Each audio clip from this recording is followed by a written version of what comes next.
Ayan guys, so ngayon, ito yung aking setup. Ito yung aking mga baby vintage na binibenta. Tapos naman yung mga brand na magaganda, yung mga Hanna Anderson, yung mga medyo magandang mga brand. Medyo lang, mga bamboo. And then, so, meron akong collaboration nitong cabinet na to. Kakanina ko lang siya ginawa yung video. In-unbox din ng asawa ko. So, ginawa ko siyang dito na hindi pa siya ganun kaayos. Pero, ito na. Parang updated na to. Nagkaroon na ako ng lalagyan dito sa harap. Tapos, nandyan yung aking computer. Ayan, guys. So, habang naghihintay tayo ng order, ganito muna, nag-edit muna ako ng video. So, panoorin niyo muna ako. So, ito na yung ating naiisingit ko na ngayon yung ating pag-vlog habang naman busy tayo. Kahapon pala nagpunta ako kina Pader at naglinis ako ng bahay at basta chinek ko, naglinis tayo and everything. Halang hindi ko makita yung battery ng aking camera, so hindi ko sila na-i-vlog. Ayun guys, so merong customer na nagpapahanap ng 2T toddler boy. So sabi ko, prepare ko na para pag bumalik siya kasi parang kumakain daw sila sa labas. So pagbalik niya, ready na ako. Ipapakita ko sa kanya. So pinrepare ko na dito. Ito yung mga tuti ko. Pero summer lang.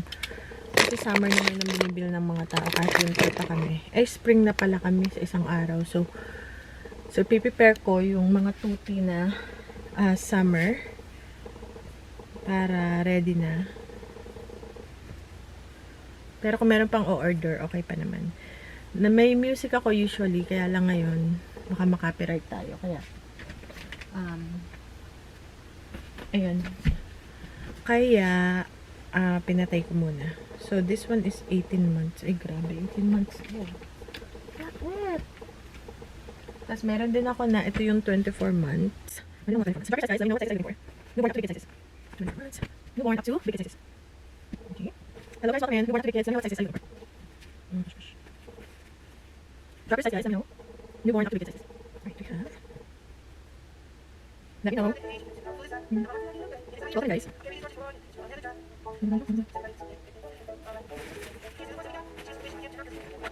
Drop your size, let me know.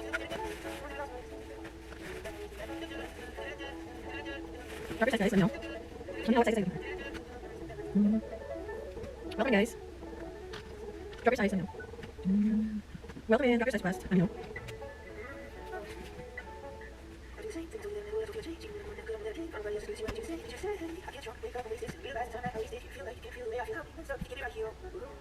Upside.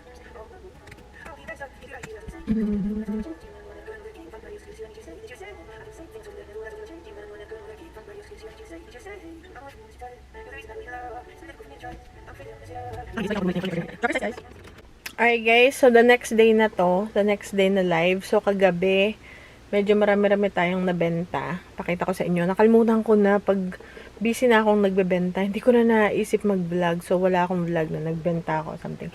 Pero na-package ko na. Medyo magulo yung likod kasi meron akong inaayos ng mga damit. So ito yung nabenta ko for shipment na to tomorrow. Sayang pa. Okay. So, yan guys, yung packages. Meron dyan 30 damit na pambata. Merong 10, merong 5, merong isa lang. Yung sa online ko. So, yan. So, ilang packages yun? 6 na malalaki. So, kagabi yun, kahapon. So, ngayon, naghihintay pa tayo. Kakastart ko pa lang. So, yun guys, ganun. So, ngayon, habang wala pa akong customer, nag-edit ako ng video, ng vlog.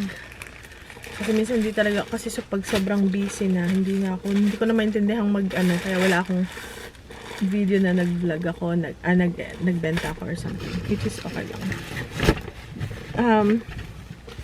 Kasi sobrang busy. So, ngayon, naghihintay ako ng mga customer. So, hindi tayo maka-full blast din. Kasi, kaya kailangan kong 2 hours lang para meron akong time na magawa yung mga dapat kong gawin sa bahay. Kasi hindi pwede ako ano dito ng maghapon. Do kinakat ko siya morning, lunch din. Morning, afternoon, tsaka nighttime. So, habang naghihintay ako, nagtatag ako ng mga items na ibabenta ko naman sa aming store, diba, sa ating vendor mall. So, andun pa rin siya, guys. And then, nag-edit, nagte-take picture naman din ako para naman sa ating online. So, marami akong ginagawa, guys. So, yun. Yun ang ating ginagawa habang naghihintay, and then titigil ako pag merong nagtanong ng sizes ng damit ng mga bata. Papakita ko anong bibilhin nila, ipapackage ko pa yon, syempre lagyan ng label, kikiluhin, something like that. So ganun, guys, ang style. And ngayon magsosort pa ako, kaya lang inaantok na naman ako, guys. Minsan inaantok talaga. May music ako, pinatay ko kasi maka-copyright tayo. So yun yung pinakita ko lang yung nabenta natin kagabi. Medyo marami-rami yung, guys, and nakakatawa na meron ako nahanap na gantong hanap buhay. Bukod sa vlogging, meron din tayong review ng mga product. Meron akong mga ipopost na review na deadline. May mga deadline. So, ayun, guys, and see you guys later. Hello, guys! So, ngayon, nagluto lang ako kasi may nag-request sa inyo yung aking luto sa nag-adobo ako kasi medyo may sakit yung mga bata. And, so, pag ganyang may sakit, kailangan kumain ng marami. Nakakakain sila marami. Especially yung maliit, si Ben, pagka adobo. So, nagluto ako adobo. So, pinrito ko muna yung manok. Yan, pinrito ko muna yung manok. Walang taba. Puro laman lang, tsaka buto. Yan. Ito pa yung isa. Tapos, ito naman, lalagyan ko siya ng patatas para sa asawa ko. So, yan, may bay leaves, suka, and lemon yung ginamit ko. Tapos, nung naprito ko yung manok, na half cook lang naman, dahil atin pa siyang papakulin, pinrito ko muna yung patatas. Ayan. Alright. Tapos, pag medyo, naprito na yung patatas, uhunin ko siya, lulutuin ko yung sabaw, bago ko pabulakin dito sa ating mga chicken. Nilagyan ko ng kaunting chicken niya kasi hindi nakasya din sa aking bowl. So, akan siyang hinalo. At meron siyang bay leaves, yun yung dahon na nakikita niya. At salt, pepper, yun lang. Lemon juice, kasi marami kaming lemon. And then, nagawa rin ako ng may tirang kanin kahapon. So, nagawa ko ng fried rice. Kung kita nyo, may ukit. Tinikman ko. Tapos, nagawa rin ako ng rice, sa mga ayaw ng fried rice, na may nakalubog na 3 itlog dyan, may nakalubog. So, parang okay na siya, no? Okay.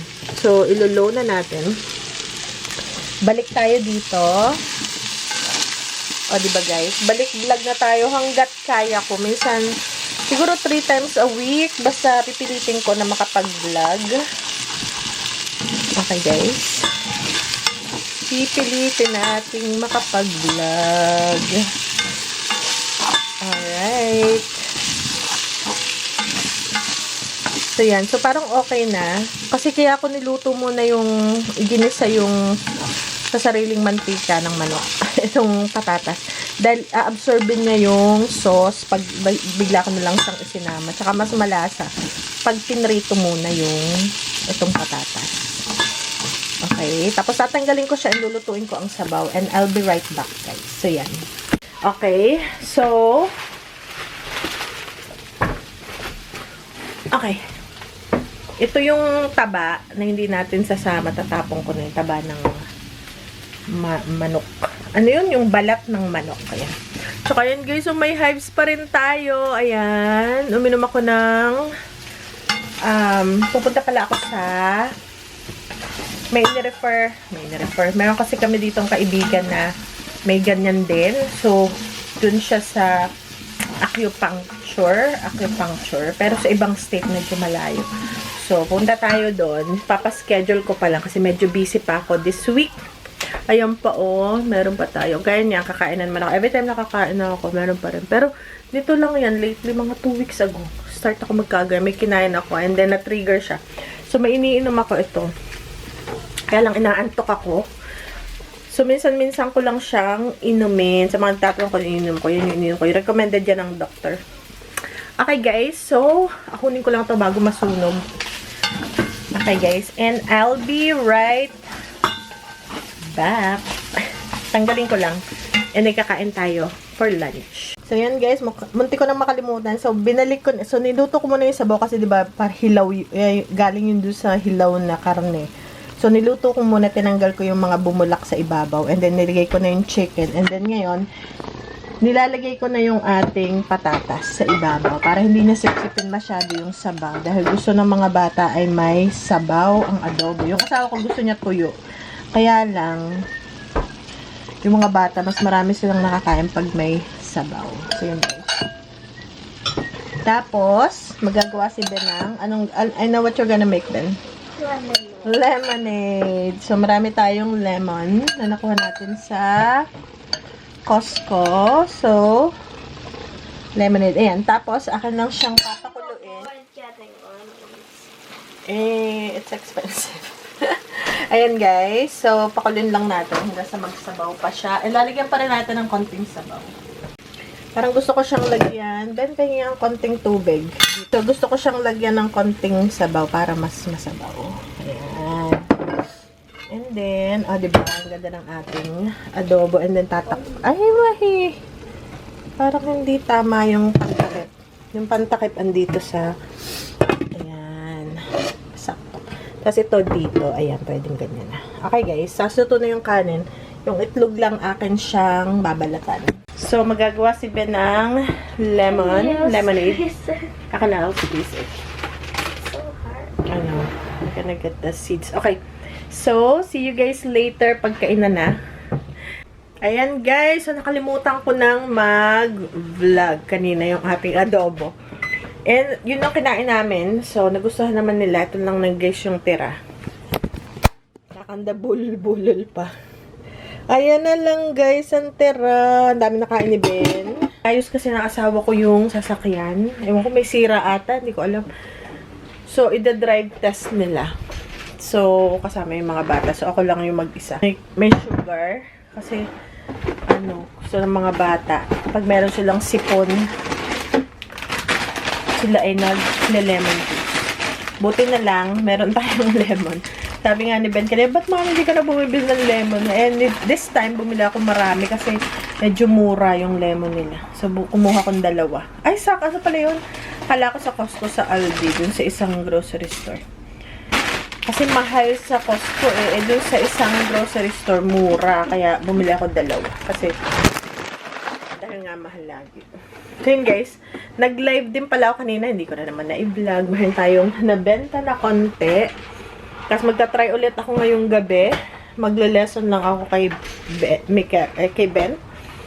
So magta-try ulit ako mamayang gabi kasi usually yun sa umaga, sa tanghali at sa hapon. So, yun guys. And then, i-empake natin yung ating nabenta. Okay, see you guys later. And hopefully makapag-upload ulit ako ng video. Kasi pag busy hindi talaga makapag-upload guys. Okay, tikman ko yung cereal na may saging na may konting gatas.